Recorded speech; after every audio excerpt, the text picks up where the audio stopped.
누가복음 10장 17절에서 20절까지 말씀입니다.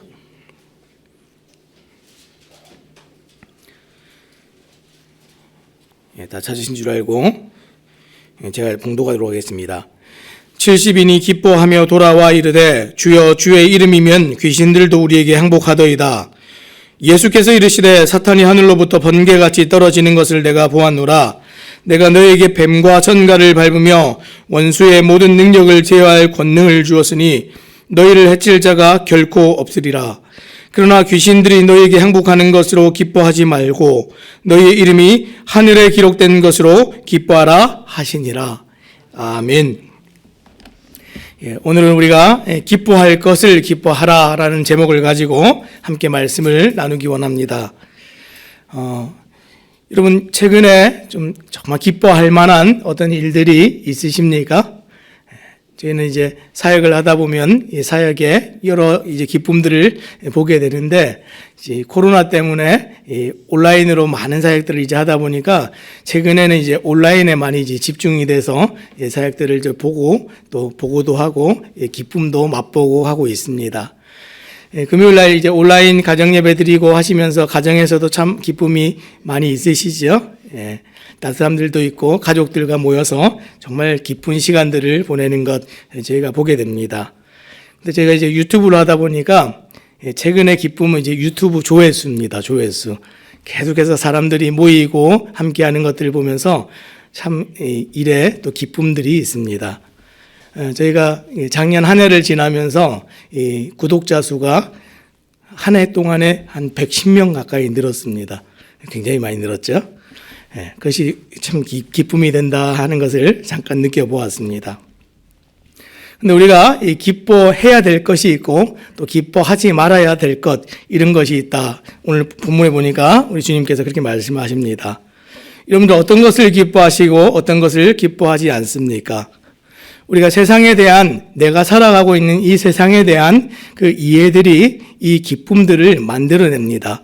어떤 사람들에게는 이게 기쁨이 되는데 또 어떤 사람들에게는 기쁨이 되지 않는 것들이 있어요. 어떤 그 간혹 사람들이 취미생활들을 하면 그 취미생활들이 이해되어지지 않을 때 저게 뭐가 재미있다고, 저게 뭐가 기쁘다고, 뭐 이런 거 해보셨죠, 그죠? 사람들이 어떤 것을 좋아하거나 기뻐할 때 내가 그것을 이해하지 못하면 기뻐할 수가 없습니다. 같이 그것을 누릴 수가 없는 거죠, 즐거움들을. 마찬가지로 하나님 주신 이 세상에 대한 우리가 바른 이해들이 없으면 뭔가 우리가 기뻐해야 될 것을 바르게 기뻐하지 못하고, 때로는 분노해야 될 것을 바르게 분노하지 못하고, 또 당연히 슬퍼해야 되는데 슬퍼하지를 못하는 감정의 굉장히 이상한 반응들을 우리가 보고 살게 됩니다. 제가 그 아이들 이제 2월 달부터 다시 이제 개인적으로 한 명 한 명 우리 초등부 아이들 이제 양육을 하려고 그러는데, 이 개인 양육을 하는 이제 이해와 목표가 무엇인지 아십니까? 우리가 이제 성경 공부를 하거나 훈련을 하면 이 지식을 더하는 것이 이 목적이다 이렇게 생각할 때가 많이 있는데, 제가 이 아이들 한 명 한 명 부르는 이유는 네가 지금 얼마나 지금 잘못되어 있는지 알아라, 그거 가르쳐 주려고 부르는 거예요. 얼마나 네가 지금 기뻐할 것을 기뻐하지 못하고 슬퍼할 것을 슬퍼하지 못하고 정말 정상적이지 않게 살아가는 것 제가 가르쳐 주려고 이제 부르는 것이죠. 근데 제가 그 큰 어른들은 그렇게 부르지를 못해요. 그 어른들은 사실 그것을 인정하는 것도 어렵고 고백하는 것도 어렵고 그것이 보여지지가 않습니다. 아이들은 제가 불러다가 너 지금 잘못됐구나, 지금 정상적이지가 않구나 이렇게 얘기해 주면 되는데 참 그러기가 쉽지 않아요. 그래서 우리가 말씀을 대할 때 오늘 이런 말씀들이 우리에게 스스로 정말 귀감이 되어서 정말 내가 지금 기뻐할 것을 기뻐하지 못하고 슬퍼할 것을 슬퍼하지 못하고 정말 바르지 않게 정상적이지 않은 모습이구나 알고 사역자들이나 교회에 도움을 구하시면 언제든지 도와드리겠습니다. 찾아오시면 너무 기쁨이 되겠죠? 자, 우리 말씀을 들어가서 함께 좀 살펴보도록 하겠습니다. 첫 번째로 우리가 기뻐하지 말 것을 기뻐할 때가 있다 이렇게 말씀하셨는데, 오늘 10장 1절에서 보니까 10장이 이제 처음 시작하는 장면들입니다. 예수님께서 이제 70인을 따로 세워서 친히 예수님이 가시려고 하는 동네에 먼저 이 사람들을 보냈다 그랬습니다. 지금 이 70인이라고 되어 있는데 먼저 우리가 지난주에 12명을 세워서 보냈던 것을 기억하시죠? 오늘은 이제 70명을 세워서 보냈습니다.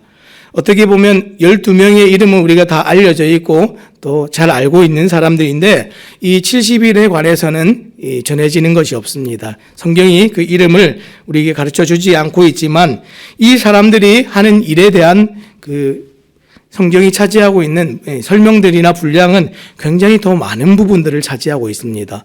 어떻게 보면 더 비중 있게, 더 중요하게 그렇게 다루고 있죠. 이름 없는 그리스도인들 누구겠습니까? 적용을 해보자면 오늘 우리에게는 모든 믿는 그리스도인들이 이와 같지 않겠습니까? 근데 예수님을 대신하여 보냈다 그랬습니다. 예수 믿는 사람들이 세상에서 지금 살아가는 모양새들, 우리가 해야 될 맡은 사명들을 보여주는데 모든 이름 없는 그 그리스도인들을 쫓아도 해야 되는 일들은 굉장히 중요한 일이고 막중한 일들입니다. 예수님이 친히 가시려는 동네에 먼저 보냈다 그랬습니다. 예수님을 대신하여 가서 예수님이 하셔야 될 일들을 대신 감당하는 대사와 같은 역할들을 하는 것이 모든 믿는 그리스도인들의 사명이고 역할들입니다. 어떤 일을 했습니까? 70인을 2명씩 짝을 지어서 보내셨는데 이 복음에 대한 이야기, 하나님 나라가 가까웠다. 이 얘기를 전하라 그랬습니다. 하나님 나라가 가까이 온 줄 알라 이 말씀을 전하라 했습니다. 근데 이것이 어떤 사람에게는 복음이고 또 어떤 사람에게는 심판의 경고이고 메시지가 됩니다. 자, 그날에 그랬습니다. 그 나라가 임할 때에 지금 예수님께서 지금 친히 가시려는 곳에 먼저 보내고 나중에 다시 오시면 그때는 어떤 일이 있겠습니까? 내가 먼저 경고하고 알려줬는데 왜 그때는 안 믿었어? 반드시 물어보시겠죠. 오늘 우리에게 이 모습이 우리 구주 이 땅에 처음 오셨을 때 하나님 나라가 먼저 임하고 그리고 다시 오셔서 완성하시고 완전히 하나님의 통치가 임할 때에 또 물어보시겠죠. 뭐라고 물어보시겠습니까? 내가 이 교회를 이 땅에 남겨두고 그들을 통해서 전하게 했는데 왜 그때 안 믿었어? 왜 그때 듣지 않았어? 반드시 물어보시지 않겠습니까? 오늘 70인들이 했던 역할들이 이와 비슷합니다. 자, 파송을 해서 보내는데 그 내용들이 이렇습니다. 그날에 우리 주님 다시 임하실 때에 가실 때에 소돔이 그 동네보다 견디기 쉽고 화 있을진저 고라시나 화 있을진저 벳세다야 우리 지난번에 잠깐 이렇게 언급하면서 보았었죠. 왜 듣지 않았어? 이 말을 반드시 하신다는 겁니다. 그런데 이 일을 하는 것이 쉽습니까? 어렵습니까? 세상에 가서 교회들이 믿는 성도들이 정말 이 복음을 들고 살아내는 일들 쉽습니까? 어렵습니까? 안 살아보셨어요? 어렵죠. 이 보냄을 받고 파송을 받는데 예수님 3절 말씀에 뭐라고 하셨었냐면 어린 양을 이리 가운데로 보내는 것과 같다 이렇게 얘기를 했습니다. 여러분 어린 양은 이리 가운데로 보내면 어떻게 됩니까? 밥이죠. 밥. 그냥 먹히는 겁니다. 먹입니다. 그런데 성도들이 세상에 나아갈 때 모습이 이와 같다 그랬습니다. 그렇게 보냈는데 지금 오늘 우리가 보게 되는 말씀은 어떻습니까? 돌아온 그 70명의 제자들이 이 사역 보고를 하고 있습니다. 기쁨으로 돌아왔다 그랬습니다. 어떻게 돌아왔습니까? 주님, 주의 이름이면 귀신들도 우리에게 항복하더이다. 오늘 우리가 처음에 읽었던 17절 말씀입니다. 우리의 관심이 이 말씀을 볼 때에 어디에 있습니까? 야, 귀신들도 항복하는구나. 이 승리와 이 기쁨 넘치는구나 생각하지 않겠습니까? 우리도 사역 현장에서 이 복음을 전할 때마다 이런 이 승리들이 있고 정말 이 성취가 있으면 큰 기쁨이 있습니다. 전도 여정이 힘들었지만 그들은 하나님이 공급하신 능력을 경험하고 기뻐함으로 돌아왔습니다. 여러분 이 정도면 어떻습니까? 성공 아닙니까? 그렇죠? 이 정도면 우리가 성공이다. 진짜 놀랍다. 이렇게 할 만합니다. 예수님께서도 호응을 해주셨어요. 18절 말씀을 보니까 뭐라고 했습니까? 예수님께서도 사탄이 하늘에서 번개같이 떨어지는 것을 보았다. 이렇게 말씀하시면서 화답해 주셨습니다. 지금 제자들에게 맡긴 사명이 어떤 것입니까? 이 제자들에게 처음에 이제 보내실 때 하셨던 말씀이 이런 거였어요. 앞에 나오는, 우리가 오늘 본문 아닌데 앞에 나오는 말씀을 보니까 10장 9절에 어느 동네에 들어가서 거기 있는 병자들을 고치고 또 말하기를 하나님의 나라가 너에게 가까웠다 하라. 근데 지금 하나님의 나라를 선포하는 일을 하라 그러고 맡겼는데, 하나님의 나라를 선포하는 일을 하고 돌아와서 사역하는 사역 보고는 어떤 것입니까? 귀신들이 예수님의 이름 앞에 항복하더이다, 이렇게 얘기했습니다. 지금 무슨 얘기입니까? 하나님의 나라를 선포하는 것과 귀신들이 제어당하는 일이 지금 연관성이 있다는 것이죠. 하나님 나라가 선포되는 일과 귀신이 예수님 이름 앞에 항복하는 그 일이 연관성이 있습니다. 이 하나님의 나라가 어떤 것이죠? 성경에 이 하나님의 나라 할 때는, 우리는 나라 그러면 영토, 땅의 개념으로 제일 먼저 좀 떠올리는데, 사실은 나라의 핵심은 어디에 있습니까? 주권에 있죠. 통치에 있습니다. 그래서 성경에서 이 하나님 나라 할 때는 하나님의 통치가 임하는 것, 다스림이 있는 것을 나라다 이렇게 얘기합니다. 하나님의 왕권, 그것을 얘기하는데, 이 사탄의 통치 세력이 물러나는 겁니다. 왜요? 하나님의 통치가 임하니까 그동안에 정말 사람들을 압제하고 다스렸던 사단의 권세가 이제 끝나는 것이죠. 이게 하나님의 나라입니다. 우리가 19절 말씀에 보니까 뭐라고 했습니까? 내가 너희에게 뱀과 정갈을 밟으며 원수의 모든 능력을 제어할 권능을 주었으니 너희를 해칠 자가 결코 없으리라. 예수님께서 사역을 다 마치고 돌아온 이 제자들에게, 그래, 그렇지, 그런 일이 있었지, 나도 알아, 나도 봤어. 왜냐하면 내가 너에게 그런 힘 줬잖아. 권능과 권세를 다 줬잖아. 그러면서 뭐라고 말씀하시냐면 원수의 모든 능력을 제어할 권능, 이렇게 말씀하셨습니다. 여러분, 여기에서 제어하다라는 말이, 우리는 이제 제어하다 그러니까 뭔가 이제 통제하고 컨트롤한다 이렇게 생각을 하는데, 이 영어 성경을 보면 좀 더 이제 의미가 정확합니다. 이 영어 성경에는 이 제어하다라는 표현을 이 overcome 이렇게 썼습니다. NIV 성경에 보니까, 또 킹 제임스 성경에 보니까 over라는 말로 썼습니다. 이 원래 무슨 뜻이냐면 극복하다, 이기다 이런 뜻입니다. 그런데 이게 원래 사실은 그 원어의 원뜻을 보면 전쟁 용어입니다. 이 본래 의미는 이 상대방의 무기를 빼앗다, 떨어뜨리다 이런 의미를 가지고 있습니다. 복음이 전해지고 하나님의 통치가 임하자 사탄의 세력이 어떻게 됩니까? 여지없이 패하게 되는 거죠. 칼을 떨어뜨리고 더 이상 이 싸울 수 없는 무능한, 무력한 존재가 되는 것. 이것이 하나님의 나라가 임할 때 일어나는 일입니다.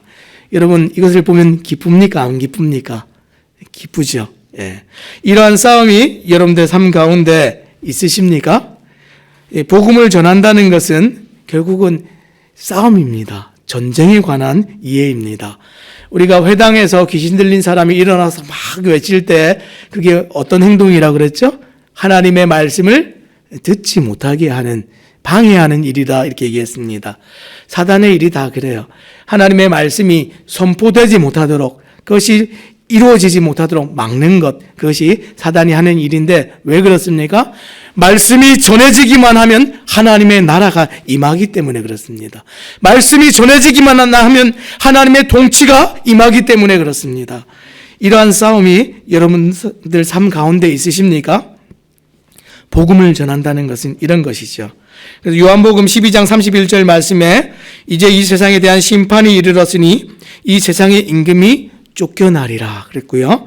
로마서 16장 20절에도 평강의 하나님께서 속히 사탄을 너희 발 아래에서 상하게 하시리라. 우리 주 예수의 은혜가 너에게 있을지어다 이렇게 얘기했습니다.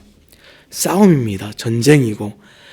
여러분, 우리가 늘 신앙생활 할 때마다 전쟁이 있다는 사실을 기억하시고 살아가십니까? 날마다 이 싸움들이 있습니다. 근데 이 큰 싸움을 우리 주님 다 이기셨죠. 이 싸움은 먼 미래의 일이 아니라 우리 구주 이 땅에 오셨을 때 이미 일어난 일이고 장차 오셔서 영원히 완성하실 그 나라에 대한 이야기들입니다. 정말 우리가 깨어 있다면 이 제자들과 같이 오늘 현재를 살면서 우리에게 주신 권능으로 이 싸움의 이김과 승리를 매일 맛보면서 살 수 있어야 됩니다. 늘 말씀을 들을 때마다 방해들이 있어요. 말씀을 들을 때마다 정말 말씀을 듣지 못하는 그 일들이 있는데 우리가 이것을 보면서 환경이나 사람이나 주변을 보는 것이 아니라 오늘 사탄이 나에게 도전하는구나 알고 우리가 적극적으로 싸우셔야 됩니다. 이 세상에 대한 영적인 전쟁에 대한 이해, 이것을 싸울 때에 성경은 뭐라고 얘기했습니까? 이것을 보면서 싸우면 이길 때의 기쁨도 있고, 이것을 정말 도전해오는 사단을 보면서 분노도 있고, 정말 우리가 이 싸움에 정말 실패하고 내가 세상을 쫓아가고자 하는 이런 죄성들이 드러날 때에 정말 끝없는 슬픔들도 있고 이런 것들이 일어나는 거죠. 그런데 이것을 이해하지 못하면 어떻게 되겠습니까? 세상의 사람들이 세상이 기뻐하는 것 똑같이 기뻐하고, 세상이 분노하는 것 똑같이 분노하고, 세상이 슬퍼하는 것 똑같이 슬퍼하면서 세상과 방불하게 동일하게 살 수밖에 없는 힘없는 교회와 힘없는 그리스도인들이 되겠죠.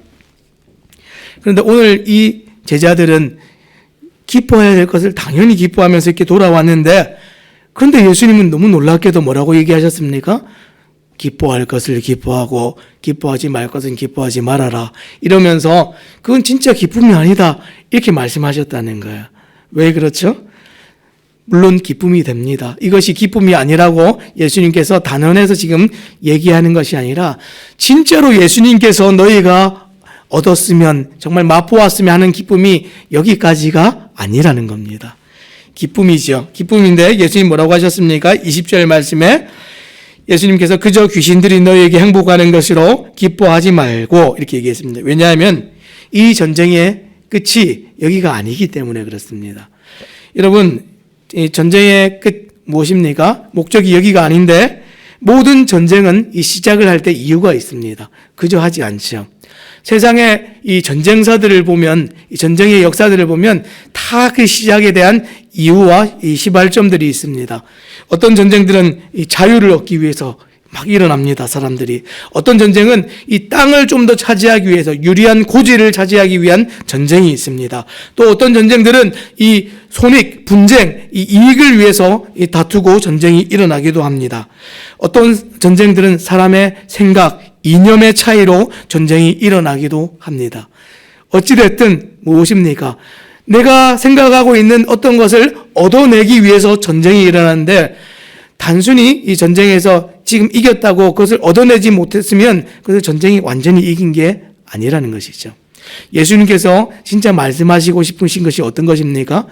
이 전쟁 맞는데, 이 전쟁을 이기는 것 맞는데, 이 전쟁을 이김으로 말미암아서 예수님께서 목적하셨던 그것을 너희가 맛보고 얻기를 내가 원한다. 그것이 무엇입니까? 오늘 20절 말씀해 보니까 마지막에 이렇게 얘기했습니다. 너희 이름이 하늘에 기록된 것으로 기뻐하라, 이렇게 말씀하셨습니다. 사랑하는 여러분, 우리의 진짜 기쁨이 무엇입니까? 하나님의 자녀된 것 아닙니까? 우리의 진짜 기쁨이 무엇입니까? 하나님의 나라를 유업으로 상속받게 되어진 것, 이것 아닙니까? 우리의 진짜 기쁨이 무엇입니까? 한평생 살아가고 잠시 잠깐 이 땅을 살아가면서 잠시 잠깐의 유익과 기쁨과 이것에서 잠깐의 이김과 이것 때문에 우리가 기뻐하십니까? 예, 이게 진짜 기쁨은 아니죠. 우리에게 잠시의 정말 이 유익과 즐거움들을 줄 수 있지만 영원하고 불멸한 기쁨으로 우리에게 다가오는 것들은 아니라는 겁니다. 사랑하는 여러분, 모든 것을 하고도 진짜 기쁨을 모른다면 하나님께서 우리에게 요구하신 삶을 충분히 산다, 그렇게 말할 수가 없는 것이죠. 우리는 하나님의 말씀을 따라서 그렇게 살아가야 됩니다. 우리는 진짜 하나님께서 우리에게 정말 다 열어서 누리고 정말 즐기고 할 수 있기를 원하셔서 치르신 대가와 희생을 헛되이 하면서 살아가면 안 된다는 것이죠. 우리가 정말 예수님께서 원하셨던 것은 어떤 것입니까? 귀신들을 항복시키는 능력 때문이 아니라 그들의 이름이 하늘에 기록된 것으로 기뻐하라라고 당부하셨습니다. 하늘의 생명책에 이름이 기록되는 것이 진짜 목적이고, 인간의 능력으로 불가능한 그것, 하나님에 의해서만 가능한 그것을 알기를 원하십니다. 그래서 제자들의 참된 기쁨은 사역의 업적과 결과가 아니라 신분의 변화입니다. 신분의 변화. 전혀 다른 존재가 되어졌고 빚어졌고 다른 세상에서 하나님의 통치 가운데 살아가게 되는 존재가 우리이다라는 것을 인식하고 산다면 세상에서 살아갈 때에 그 어떤 것도 우리가 영향받지 않고 살아가게 됩니다. 이 70인의 제자들은 이 늑대 떼 속에, 이리 떼 속에 보내지는 것처럼 위험 속으로 보내졌죠. 교회가 이 땅에 먼저 부름을 받고 우리 각자가 개인적으로 우리 구주를 만나고 오늘 이렇게 함께 신앙생활을 하고 있습니다. 그런데 무서운 세상에서 어린 양처럼 위기 가운데 이 교회가 오늘 이렇게 살아가고 활동을 하는데 그럼에도 불구하고 우리가 기쁨이 있는 이유가 무엇이죠? 우리 구주, 우리와 함께 오늘 여기 살아 계시기 때문에 그것이 우리에게 힘이 되고 능력이 되고 기쁨이 된다는 사실을 잊지 마시기 바랍니다. 세상은 다 내 마음 같지 않습니다. 하다못해 내 옆에 있는 사람들도 다 내 마음 같지 않고 집에 있는 우리 가족들과 부부들조차도 다 내 마음 같지 않죠. 그들이 나에게 기쁨을 줄 것이고 만족을 줄 것이다 여기면 절대로 오산입니다. 우리 구주로 말미암아서 얻는 그 큰 기쁨이 여러분들 가운데 있으시기를 바랍니다. 세상은 그저 낙심이고 그저 세상의 환경은 위험이고 궁핍이고 그 상황들은 그저 우리에게 더해줄 수 있는 것이 아무것도 없습니다. 그런 중에도 주님께서는 세상에 나갈 때 어떻게 나가라고 제자들에게 말씀하셨습니까? 지갑도 가방도 신발도 추가로 어떤 소유도 아무것도 가지고 가지 말라 이렇게 명령을 하셨습니다. 우리가 12제자 보낼 때도 보지 않았습니까? 이유가 무엇입니까? 누구에게 집중시키기 위한 이유들입니까? 주님께서 우리에게 공급하실 것이라는 믿음, 주님께서 너희들과 여전히 함께 하신다는 그 믿음, 그것을 가지고 세상을 살아가도록 모든 것을 제하는 것들을 우리가 보았습니다.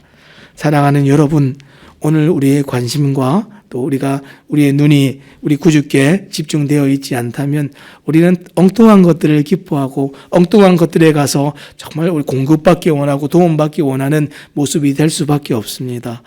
오늘 이 제자들을 부르시면서 우리 주님께서 세상에 보내시고 그들로 말미암아 예수를 대신하여 그 일들을 감당케 하실 때에 예수와 함께 그 일이 가능했던 것을 우리가 기억하고 예수만으로 참된 기쁨이 그들에게 흘렀던 것을 우리가 생각하므로 오늘 이 하루를 살아가실 때에 예수 내 안에 살아계시고 내 삶의 중심에 있어서 참된 기쁨, 예수를 기뻐하는 삶을 다른 것 말고 우리 주님만 기뻐하면서 살아가는 우리 모든 성도님들 되시기를 주님의 이름으로 부탁드립니다.